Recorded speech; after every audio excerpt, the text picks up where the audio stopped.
नमस्कार. आज आपल्या किचन मध्ये बनवलेलं आहे पोळवलेलं ताक. आजीच्या हातचे रेसिपी आहे किंवा मसाला ताक म्हणू शकता. तुम्हाला जे हवं ते म्हणू शकता. चला तर मग रेसिपीला सुरुवात करूया. नमस्कार. अन्नपूर्णा रेखा या माझ्या चॅनल मध्ये आपलं सर्वांचं खूप खूप खूप स्वागत आहे. पोळवलेलं ताक कसं बनवायचं चला पाहूया. आपल्याला अगोदर ताक बनवून घ्यायचे दह्याचं.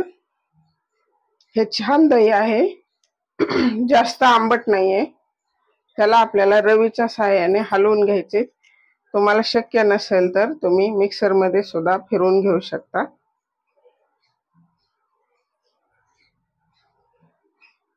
मस्त अशा प्रकारे दही हलवून व्यवस्थित ताक बनवून घ्यायचंय.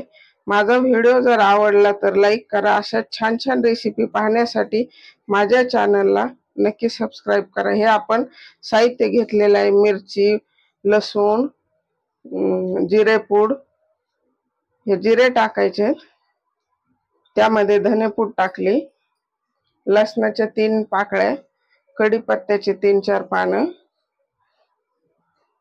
बारीक कापलेली कोथिंबीर, काळं मीठ घातले मी, तुम्ही साधं पण वापरू शकता, आणि 2-3 मिरच्या.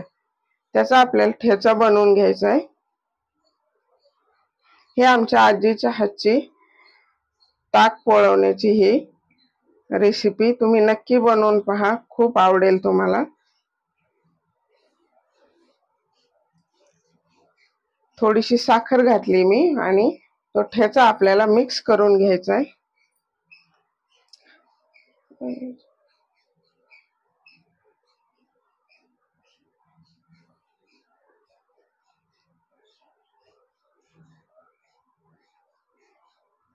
हे छान मिक्स करून झाले. वरून थोडीशी कोथिंबीर घातली.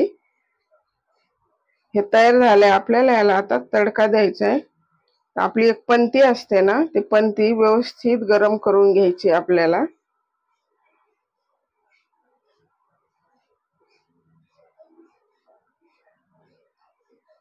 तुम्ही मसाला ताक सुद्धा म्हणू शकता.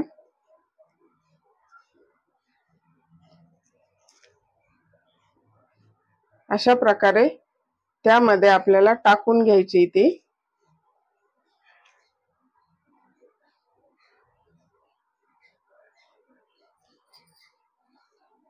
व्यवस्थित तडका बसला नाही, त्यामुळे परत मी घालणार आहे अजून.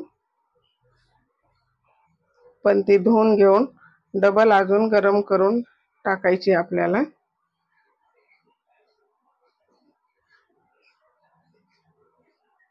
अशा प्रकारे छान आता तडका बसलेला आहे. मस्त चव लागते तडका बसल्यानंतर व्यवस्थित.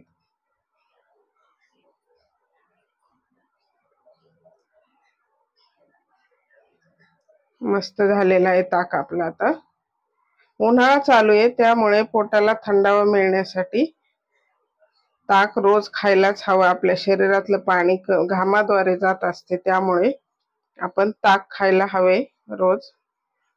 आता आपण त्यामध्ये बर्फाचे क्यूब घालणार आहोत, एक एक.